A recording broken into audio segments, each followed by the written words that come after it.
Welcome, everybody, to Dead Talk Live. And today we have special guest, writer, director Timothy Stevens from his upcoming new movie called Ghost Lights. Timothy, thank you for being our guest. How are you doing today? I'm doing great. Yeah, thanks for having me on. I'm excited. I'm excited too. Like I told you just we went live. I really enjoyed this film, and I look forward to talking about it. For everybody out there, The Ghost Light is going to be available on digital August 26th. It is coming to the Terror Films channel on September 2nd, and then coming to the Kings of Horror on September 9th. So those are the dates and places where you guys can check out The Ghost Lights. So let's get started on this. The Ghost Lights is sort of based on this Texas urban legend of the Marfa Lights. Correct. Well, and it's more than an urban legend. It's a real thing. I Okay. guess the legends are around what it could possibly be, but it's a if you went out to Marfa right now and hung out for a couple of days, you'd probably see them. So All right. Well, to all the stories that have been told about these lights, how accurate did you want the film to be to the various stories that are out there? yeah, the whole inspiration for this project was actually a paranormal documentary TV pilot that I worked on. It was around 2019, I think, and unfortunately, like most TV pilots, they don't really amount to anything. You Yeah. you do a lot of work and you get everything lined up, and then something gets in the way, and the studio decides to go with something else, Yeah. right? Yeah. So but as part of that, I did a lot of research, and I talked to people on the ground in Marfa, and I actually spoke with one man in particular who said that he had an up close encounter with one of these lights, which is interesting because most people see him a mile or 2 miles away, Uh huh. and for him, it was an extremely traumatic event. And he had a hard time talking about it, and it was really he was going to be like one of the main people we interviewed for the show, but that hesitancy and that fear really, as a narrative filmmaker, inspired me to be like, well, what the hell could these things be? Like, if Hmm. they're scaring people, they're not just a interesting roadside attraction, then what could they be? So we have certainly taken some liberties, but I would say what we put in the film, in a lot of ways, is a direct adaptation of what this man told me he experienced, in some ways. And then, of course, we, as you want to with the narrative Of film, you course. kind of take your own creative liberties with it. But it all started from basically this man saying, I saw it from 2 feet away, and it was terrifying. And that Wow. was, yeah. And I mean, I get chills talking about it I can because imagine. this guy, you know, a credible individual when you speak to them, Yeah. and when you're scared and you don't want to talk to media, that's a good indication that something happened. Something happened. Yeah. Now, the story is about a father daughter and a grief that is taking place in these characters' lives.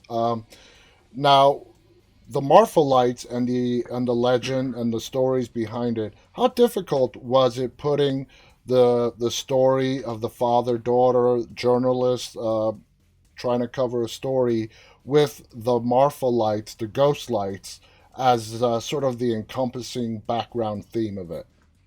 Yeah, I mean, it's something I strive to do with everything that I work on. Is I try to find the human element and the heart element of it, and so what, the Ghost Lights, kind of the elevator pitch is, Alexandra is a journalist from Dallas. She goes off to New York City. And she comes back home after the death of her father, who is also a journalist. And as she's looking through kind of his discarded things, she finds this mysterious cassette tape labeled "The Ghost Lights, October 15th, 1978." Mm-hmm. And she finds an old Walkman, puts it on, and it's this conversation with between her father interviewing this man, who lives in the ghost town Terlingua, which is a really cool, real place.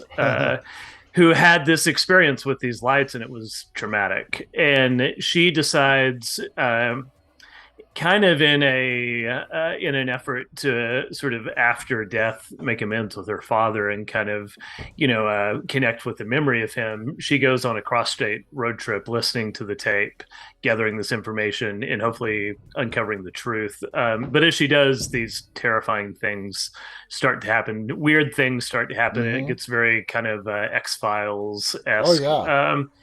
Yeah, and but the heart of it really is the regret that we have from not connecting with our loved ones until often it's too late. Yes. And I mean, I think everyone has experienced that on some level, and I think 2020, like when we filmed this, that also spawned a lot of that, where people suddenly were like, I there's so many things I could have said and done differently, but that opportunity was taken away from me. Time is taken for um granted. yeah, and so she's trying the impossible, which is to amend that after the fact. Well, that leads me to my next question. I mean, it's up to the viewer's interpretation, but when you were writing this story, did you? I mean, what did you feel? Did you feel Alexandra was trying to make her father proud, or was it the journalist in her chasing a story? I think it's a combination of that. She has a lot of self doubt, and as all of us writers Hmm. do, right? And yeah, so part of it is trying to basically make daddy proud, and because she feels like she's fallen so far short of his. Um, she feels like she's in his shadow in a lot of Yeah. ways.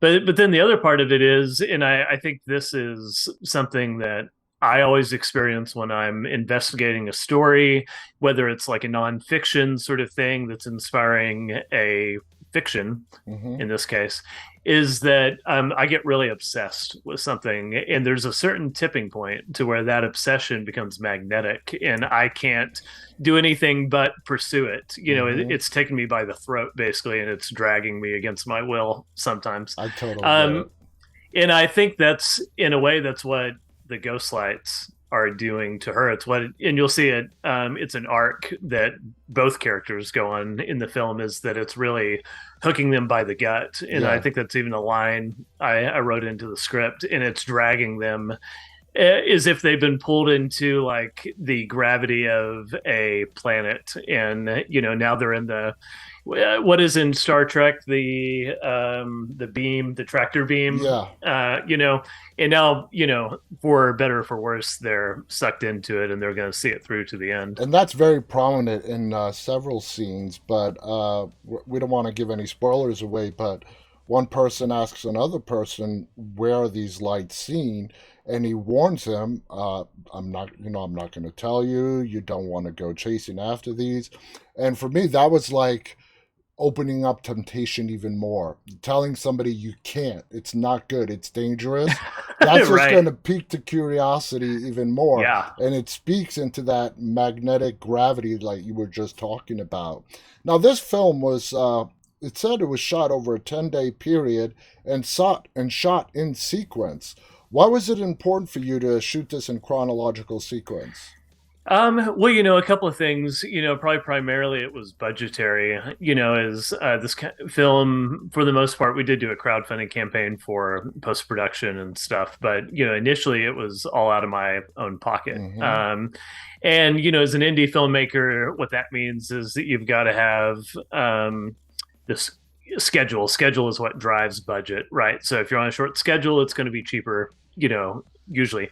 But, the practically, I always like it when, and I think actors appreciate this too, because you think about Lord of the Rings, they shot that in such a crazy mixed up order, and Mm-hmm. it's just how the special effects and the availability of locations and people demanded. And not only that, I believe they shot all three films at the same At the time. same time, Yeah. so like Frodo went from being, rosy cheeked and naive, to scenes where he's like supposed to have been in Mordor for Yeah. a year or something. And and that's a good challenge. But I think actors appreciate when you give them a real time sequence and you can actually, experience, in this case, a road trip in real time, and you can kind of make your arc over the course of days. And Yeah. it's an interesting journey that I think actually doesn't happen that much because especially when you're on like larger shooting schedules that really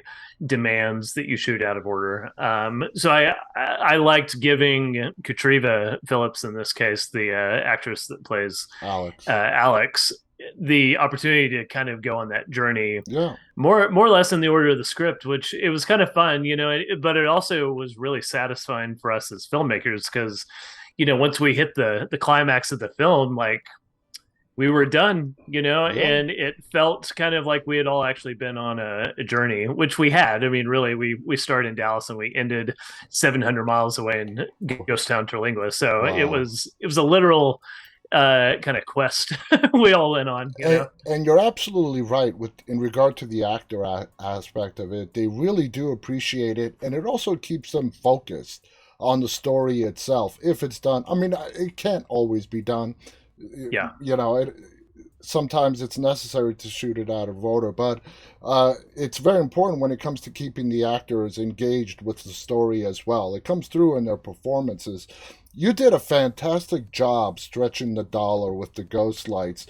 Was there any particular aspect of the film that you were very upset that you had to compromise on due to budgetary constraints? I mean, very upset. I mean, I wrote it how I wanted to make it, and I've written plenty of scripts that I did the budget on afterwards, and ultimately we just didn't do the film because it was just too expensive, Yeah. And I wrote this with budget in mind, but I think one thing that would have been really cool is maybe doing some reenactments for this. And I mean, we shot it. This is kind of a hybrid feeling film. It feels Yeah. like half narrative, half documentary, which is actually kind of my background as a filmmaker, is half narrative, half documentary. So I kind of like combined some of that Hmm. aesthetics in this. And and in documentaries, sometimes you want to do like A reenactment, a dramatization. recreation. Yeah. Yeah. And I think that would have been cool, but also I was really inspired by this film that I always blank on the name. It's on Amazon Prime, and it's about a UFO encounter in the 1950s in this like little New Mexico town, the Vast of Night. Okay. And the Vast of Night does a really interesting thing several times, but specifically the main characters who are like basically trying to get a radio story recorded on like a reel to reel tape go to this woman who has experienced something, and she retells this like encounter experience, and they never cut away to the event, Hmm. and it's one shot. It's a long take. It's like 5 to 6 minutes long, and the camera just gets closer and closer and closer and closer to her. And when I saw it, once that was over, I realized what had happened is basically I had imagined everything that she said in my head Hmm. the same way I would if I were hearing someone tell a story around a campfire. And I was like, can I cuss on this? Oh yeah.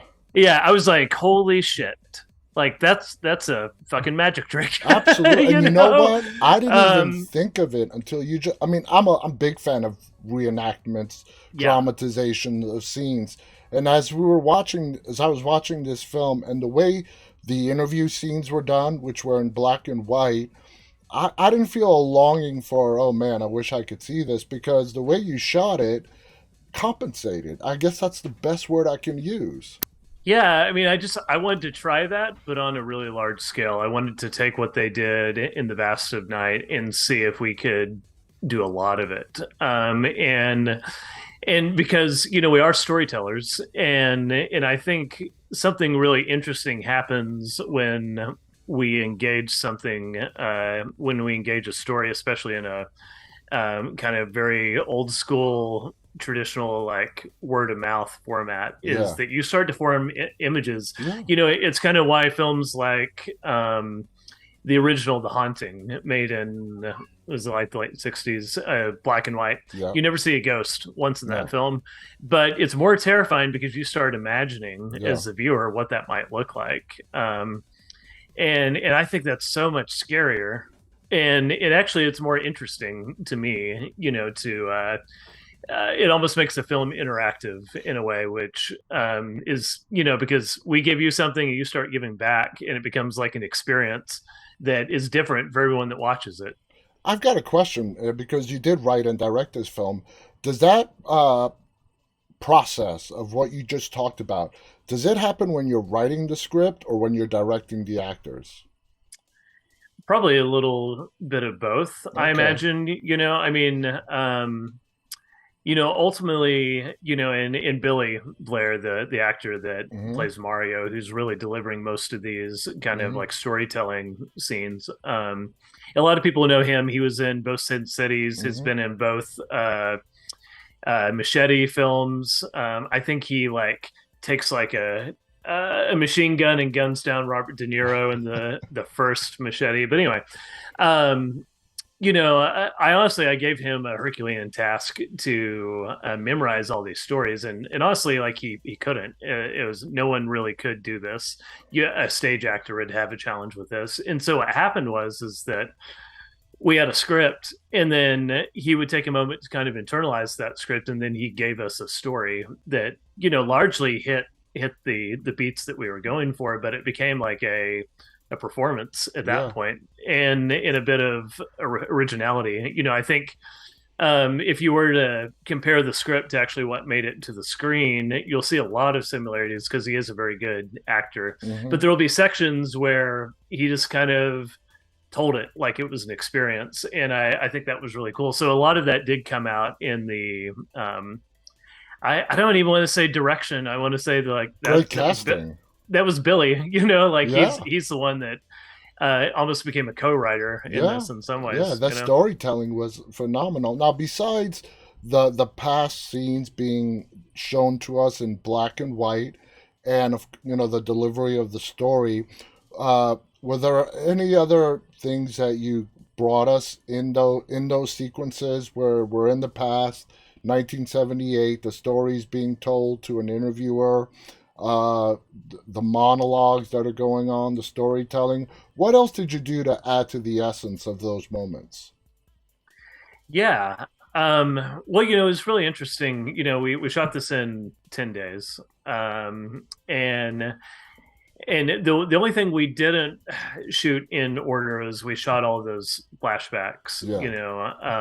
on the same day because that made sense. I wanted to bring Billy out to Terlingua and like film in like a real saloon out there because there are some real Wild West saloons out that way. But it made sense to do that locally. But um, you know, one, and I think this goes back to my documentary background, is that I didn't storyboard any of that. Mm-hmm. And I just like, we had two cameras and we set them up. And one was on Arthur, one was on Mario. And and I didn't really even tell my camera operator, I said, I want you to respond to the actor. So if he starts to get really intense, do something with the camera that Yeah. responds to that, almost like a choreography sort of dance, like some improvised dancing. And I think, and I hopefully this answers your question. I think what that does is that it gives this kind of like visceral Mm-hmm. quality to some of those moments where he's recalling the most traumatic moments Yeah. of this experience, and the camera is it's totally unplanned. It's just it's happening, and it's a live wire, in that way. Wow. And we didn't really have to do take twos for the most part, just because it you couldn't have made it any better, Yeah. right? Like Yeah. there's nothing better than just doing it and letting it be what it is, Let the actors go and just put the camera right there. Now, Yeah. the audience is going to walk away, and I think this is your intention, with their own ideas because the lights are unexplained, the Marfa Mhm. lights in real life. So, in the Ghost Lights, the movie, when people watch this film and they walk away from it, some are going to think UFO, some are going to think paranormal, ghosts, and whatnot. Uh, Mhm. Are you happy with that, or do you want it to be like, no, no, it's not ghosts, it's aliens? You know what I mean? What's that guy from Ancient Aliens? He's like Yeah, yeah, aliens. aliens. It's not aliens, but it's aliens. So I mean, it's purposefully ambiguous, Hmm. and I like a lot of films that do that. You know, I think about the ending of like The Witch, for Oh example, yeah. ends on a very big question mark. Now, if you watch it over and over again, you might start to pick up on what Robert Eggers was wanting to do there. But you know, if you try to find interviews and people ask him, "Hey, what happened at the end of that movie?" He just is quiet. He will not answer that And question. for those people who don't remember, The Witch, and I saw it again recently, like last month. They gather up. She meets up with this circle of other women that all just start floating in the air, and Yeah, that's the final scene, it and is, it ends with her like levitating in the mm-hmm. circle of the moon, And just being and overwhelmed with joy. yeah, laughing, Hmm. like yeah, well, covered in blood, I think. Yeah. And I was so yeah, I was just so affected by that. And there's plenty of other movies that have that same uh, kind of ambiguous ending. But another thing that I really liked about that film is that it ramps up really hard, Hmm. and there's no post log to Yeah. it. It's a climax without a resolution. Yeah. You know, in traditional storytelling, right? You're supposed to. We all remember from English class that building action, it reaches the climax, and then we have you know like a in a movie 20 minutes of like kind of A coming down off of that, resolution type of thing. Yeah. yeah, wrapping things up. And you know the witch in the what's the other movie, Hereditary, they Yes. get to the climax and it rolls to credits. Hmm. And it I don't know, maybe it's like the like punk rocker in me, like I really like that, you know. I like it, almost feels like a middle finger to just like give no resolution. Go And against the grain. Yeah. you know, and but it also does something interesting when you usurp the traditional flow and the expectation of a story. You're kind of left thinking about what just happened. And if you start thinking long enough, you'll start to kind of absorb some of these themes, you know, Yeah. that I think a good horror film can have, which, you know, there's always a deeper level to every horror film. Even the goriest slasher films are Hmm. trying to tell you something, you know.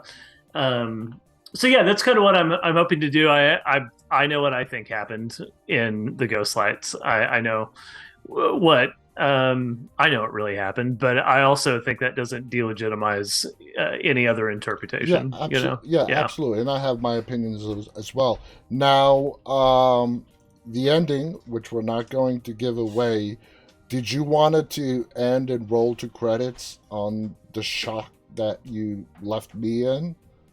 Oh yeah, Did yep. not see that coming.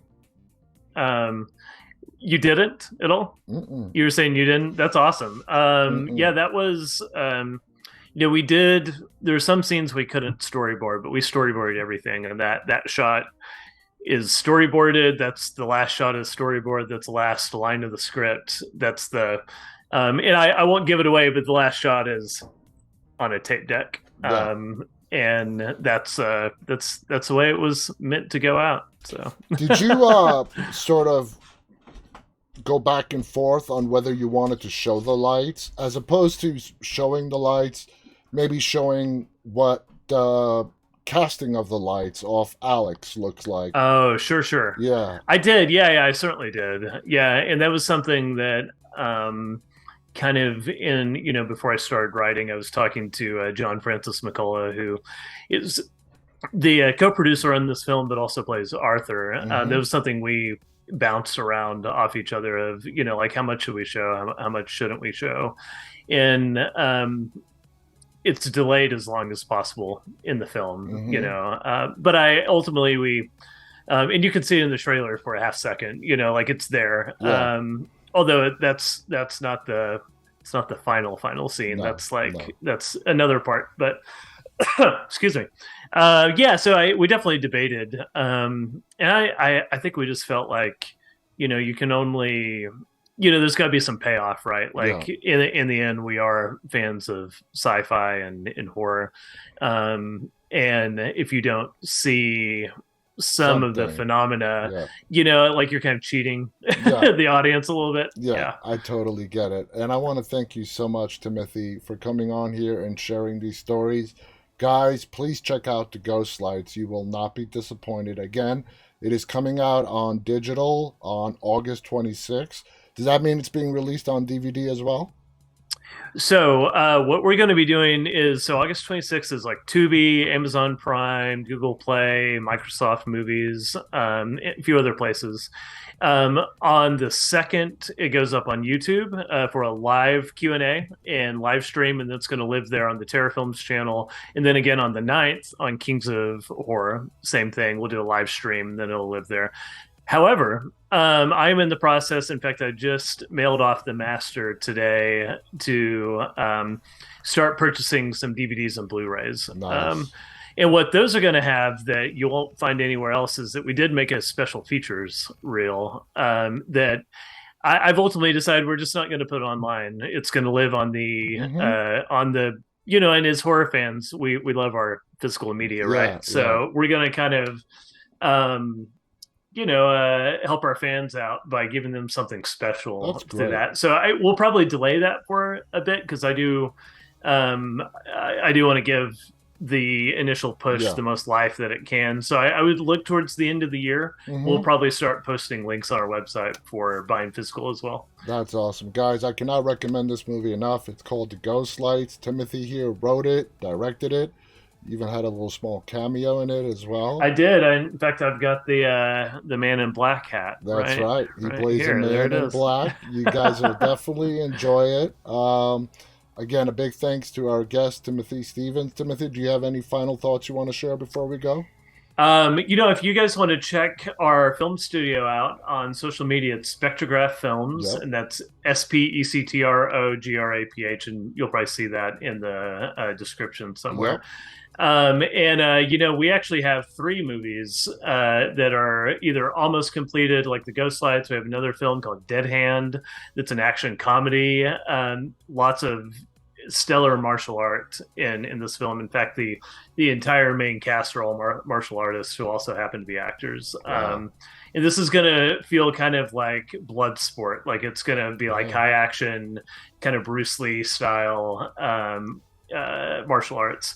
And then we actually also have a documentary that we're shooting right now, and will probably come out next year. That's called Dark Sanctuary, and it's about this incredible goth club here in Dallas that Marilyn Manson hung out, Trent Wow. Reznor, I'm a The huge Cure. Nine Inch Nails fan. Oh yeah, yeah. I mean, he just like popped in one day, Wow. based on the reputation. Like he had Yeah. heard like this is if you wear black, go here. So yeah, we're working on that, and that's going to be kind of a long term That's great. project. So That's you great. can get updates on all those things. Check us out. Spectrographfilms.com is a good hub for all of that. That's right. And on social media, just do a search for Spectrograph Films and you'll find it right there as well. Thank you to our guest, Timothy Stevens. Again, the movie is called Ghost Lights. On behalf, also want to thank our audience, those of you who are tuning in live and those of you who will be watching this later on. On behalf of Timothy and myself, stay safe and stay walking. Bye, everybody. Thanks.